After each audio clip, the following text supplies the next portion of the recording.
ಕೊಪ್ಪಳದಲ್ಲಿ ಮಾಜಿ ಶಾಸಕ ಬಸವರಾಜ್ ದಡಸಗೂರು ಮತ್ತು ಸಚಿವ ಶಿವರಾಜ್ ತಂಗಡಗಿ ನಡುವೆ ವಾಗ್ವಾದ ತೀವ್ರಗೊಂಡಿದೆ. ನಿನ್ನೆ ದಡಸಗೂರು ಬಿಡುಗಡೆ ಮಾಡಿದ ವಿಡಿಯೋ ಮೂಲಕ ಸಚಿವರ ವಿರುದ್ಧ ಟೀಕೆ ಮಾಡಿದ ಹಿನ್ನೆಲೆ ತಂಗಡಗಿ ತಿರುಗೇಟು ನೀಡಿದ್ದಾರೆ.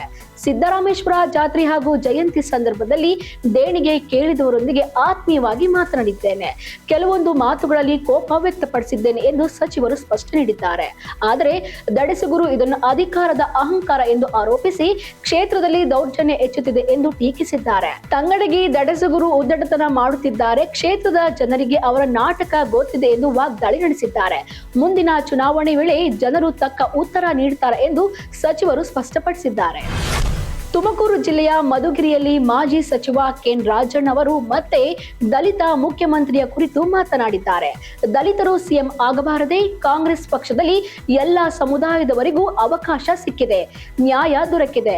ದಲಿತರು ಸಿಎಂ ಆದರೆ ಪರಿಶಿಷ್ಟ ಜಾತಿ ಹಾಗೂ ಪರಿಶಿಷ್ಟ ಪಂಗಡದ ಸಮುದಾಯಕ್ಕೂ ಗೌರವ ಸಿಗುತ್ತದೆ ಎಂದು ಹೇಳಿದ್ದಾರೆ. ಎಂಎಲ್ಎ ಇಲ್ಲದೆ ದೇವರಾಜ ಅರಸು ಮುಖ್ಯಮಂತ್ರಿಯಾದ ಉದಾಹರಣೆಯನ್ನು ನೀಡಿದ ರಾಜಣ್ಣ, ಜೆಡಿಎಸ್ ಬಂದರೆ ಒಕ್ಕಲಿಗರು, ಬಿಜೆಪಿ ಬಂದರೆ ಲಿಂಗಾಯತರು ಸಿಎಂ ಆಗ್ತಾರೆ, ಆದರೆ ಕಾಂಗ್ರೆಸ್ನಲ್ಲಿ ಎಲ್ಲಾ ಸಮುದಾಯದವರಿಗೂ ಅವಕಾಶ ಸಿಕ್ಕಿದೆ ಎಂದು ಹೇಳಿದ್ದಾರೆ. ದಲಿತರು ಸಿಎಂ ಆದರೆ ಆ ಸಮುದಾಯದವರಿಗೂ ಕಾಂಗ್ರೆಸ್ ಬಗ್ಗೆ ಪ್ರೀತಿ ಹೆಚ್ಚುತ್ತದೆ, ಇದರಿಂದ ಪಕ್ಷಕ್ಕೂ ಅನುಕೂಲವಾಗುತ್ತದೆ ಎಂದು ತಿಳಿಸಿದ್ದಾರೆ.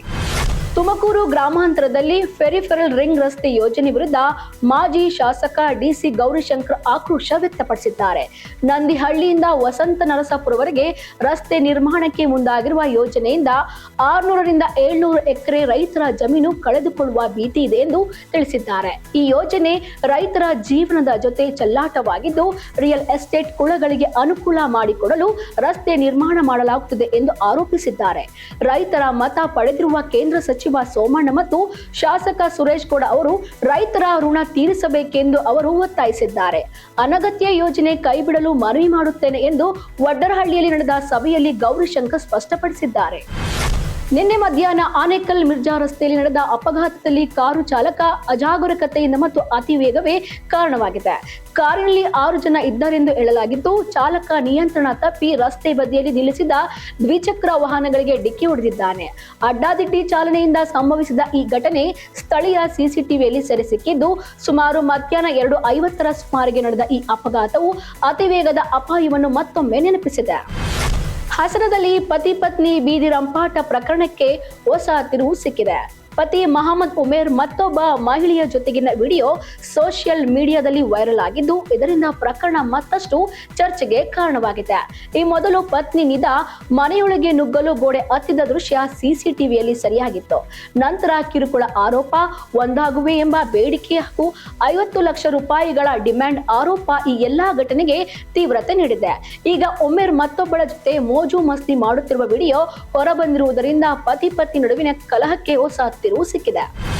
ಹುಬ್ಬಳ್ಳಿಯಲ್ಲಿ ನಡೆದ ಗ್ರ್ಯಾಂಡ್ ಸೂಫಿ ನೈಟ್ ಕಾರ್ಯಕ್ರಮದಲ್ಲಿ ಕಾಂಗ್ರೆಸ್ ನಾಯಕರು ಸಂಗೀತಗಾರರ ಮೇಲೆ ಹಣ ಹಾಕಿದ ಘಟನೆ ಗಮನ ಸೆಳೆದಿದೆ. ಕಳೆದ ವಾರ ನಡೆದ ಈ ವಿಶೇಷ ಕಾರ್ಯಕ್ರಮದಲ್ಲಿ ಧಾರವಾಡ ಹಾಗೂ ಹುಬ್ಬಳ್ಳಿ ನಗರದ ಅನೇಕ ಕೈ ಮುಖಂಡರು ಭಾಗವಹಿಸಿದ್ರು. ಸೂಫಿ ಹಾಡುಗಳನ್ನು ಕೇಳಿ ಮೆಚ್ಚಿದ ನಾಯಕರು ಕಲಾವಿದರ ಮೇಲೆ ಹಣ ಹಾಕಿ ತಮ್ಮ ಸಂತೋಷವನ್ನು ವ್ಯಕ್ತಪಡಿಸಿದ್ದಾರೆ. ಈ ಸಂದರ್ಭದಲ್ಲಿ ಕಾರ್ಯಕ್ರಮವು ಭರ್ಜರಿಯಾಗಿ ನಡೆದಿದ್ದು, ಪ್ರೇಕ್ಷಕರಿಂದಲೂ ಉತ್ತಮ ಪ್ರತಿಕ್ರಿಯೆ ಸಿಕ್ಕಿದೆ. ಸಂಗೀತದ ಮಧುರತೆಗೆ ಮಾರುವುದ ನಾಯಕರು ಕಲಾವಿದರಿಗೆ ಗೌರವ ಸೂಚಿಸುವ ರೀತಿಯಲ್ಲಿ ಹಣ ಹಾಕಿದ್ದಾರೆ ಎಂದು ಹೇಳಲಾಗಿದೆ. ಈ ಘಟನೆ ಸ್ಥಳೀಯವಾಗಿ ಭಾರಿ ಚರ್ಚೆಗೆ ಕಾರಣವಾಗಿದೆ.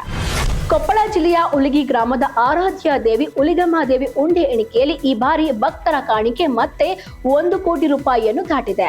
ಕಳೆದ 40 ದಿನಗಳಲ್ಲಿ ಒಟ್ಟು 1,18,40,690 ರೂಪಾಯಿ ಸಂಗ್ರಹವಾಗಿದ್ದು, ಜೊತೆಗೆ 159 ಗ್ರಾಂ ಬಂಗಾರ, 7 ಕೆಜಿ ಬೆಳ್ಳಿ ಭಕ್ತರಿಂದ ಸಲ್ಲಿಕೆಯಾಗಿದೆ.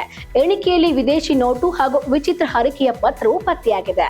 ಪ್ರತಿ ಮಂಗಳವಾರ, ಶುಕ್ರವಾರ ಮತ್ತು ಹುಣ್ಣಿಮೆಯಂದು ಲಕ್ಷಾಂತರ ಭಕ್ತರು ದೇವಿ ದರ್ಶನಕ್ಕೆ ಹರಿದು ಬರ್ತಾ ಇದ್ದಾರೆ. ಭಕ್ತರ ಹರಕೆ ಕಾಣಿಕೆ ಹೆಚ್ಚುತ್ತಿರುವುದರಿಂದ ದೇವಿ ಶ್ರೀಮಂತ ಶಕ್ತಿ ದೇವತೆಯಾಗಿ ಗುರುತಿಸಿಕೊಂಡಿದ್ದರೂ ಹುಲಿಗಿ ಗ್ರಾಮದಲ್ಲಿ ಮೂಲಭೂತ ಸೌಕರ್ಯಗಳ ಕೊರತೆ ಮಾತ್ರ ಇನ್ನೂ ಮುಂದುವರೆದಿದೆ.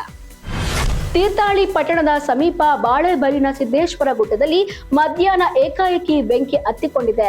ಕಿಡಿಗೇಡಿಗಳು ಬೀಡಿ ಅಥವಾ ಸಿಗರೇಟ್ ಸೇದಿ ಹಾಕಿದ್ದರಿಂದ ಬೆಂಕಿ ಉಂಟಾಗಿದೆ ಎಂದು ಶಂಕಿಸಲಾಗಿದೆ. ಪುರಾಣ ಪ್ರಸಿದ್ಧ ಸಿದ್ದೇಶ್ವರ ಸ್ವಾಮಿಯ ದೇವಸ್ಥಾನದ ಸಮೀಪ ಬೆಂಕಿ ಹತ್ತಿಕೊಂಡಿದ್ದು, ಬಿಸಿಲಿನ ತಾಪ ಮತ್ತು ಮೇಲ್ಭಾಗದ ಗಾಳಿಯ ರಭಸದಿಂದ ಬೆಂಕಿ ವೇಗವಾಗಿ ಹರಡಿದೆ. ಬೆಂಕಿ ನಂದಿಸಲು ಅಗ್ನಿಶಾಮಕ ದಳ ಸಿಬ್ಬಂದಿ ಹಾಗೂ ಸಿದ್ದೇಶ್ವರ ಸಮಿತಿಯ ಯುವಕರು ಹರಸಾಹಸ ಪಟ್ಟು ಕಾರ್ಯಾಚರಣೆ ನಡೆಸಿದ್ದಾರೆ. ರಾಯಚೂರಿನ ರಾಯರ ಮಠದಲ್ಲಿ ಇಂದು ಗುರು ವೈಭವೋತ್ಸವ ಸಂಭ್ರಮ ಆರಂಭವಾಗಿದೆ. ಗುರು ಸಾರ್ವಭೌಮರ 405ನೇ ಪಟ್ಟಾಭಿಷೇಕ ಉತ್ಸವದ ಅಂಗವಾಗಿ 7 ದಿನಗಳ ವಿಶೇಷ ಪೂಜಾ ಕೈಂಕರ್ಯ ನಡೆಯಲಿದೆ. ಫೆಬ್ರವರಿ 18ರಿಂದ 24ರವರೆಗೆ ನಡೆಯುವ ಈ ಕಾರ್ಯಕ್ರಮದಲ್ಲಿ 24ರಂದು ರಾಯರ ಜನ್ಮದಿನದ ಹಿನ್ನೆಲೆಯಲ್ಲಿ ವರ್ಧಂತಿ ಉತ್ಸವವನ್ನು ಆಯೋಜಿಸಲಾಗಿದೆ. ಮಠದ ಪೀಠಾಧಿಪತಿ ಶ್ರೀ ಸುಬುಧೇಂದ್ರ ತೀರ್ಥರು ವಿಶೇಷ ಪೂಜೆ ನೆರವೇರಿಸಿದ್ದು, ಭಕ್ತ ಸಾಗರ ಹರಿದು ಬಂದು ಧಾರ್ಮಿಕ ಸಂಭ್ರಮವನ್ನು ಹೆಚ್ಚಿಸಿದೆ. ಹಾವೇರಿ ಜಿಲ್ಲೆಯ ರಾಣೆಬೆನ್ನೂರಿನಲ್ಲಿ 16 ಲಕ್ಷ ಮೌಲ್ಯದ ಬಂಗಾರ ಮಾರಾಟ ಮಾಡಲು ಯತ್ನಿಸಿದ ಮಹಿಳೆಯನ್ನು ಪೊಲೀಸರು ಬಂಧಿಸಿದ್ದಾರೆ.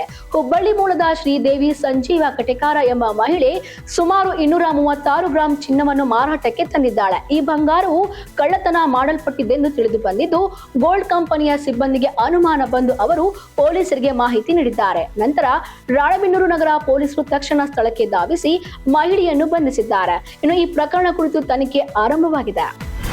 ನೋಡಿದ್ರಲ್ಲ ವೀಕ್ಷಕರೇ, ಇದಿಷ್ಟು ಈ ಕ್ಷಣದ ಟಾಪ್ 10 ಸುದ್ದಿ ಆಗಿತ್ತು. ಇನ್ನಷ್ಟು ಸುದ್ದಿಗಾಗಿ ನೋಡ್ತಾ ಇರಿ ಸಪ್ತಶ್ವ ಟಿವಿ ಕನ್ನಡ.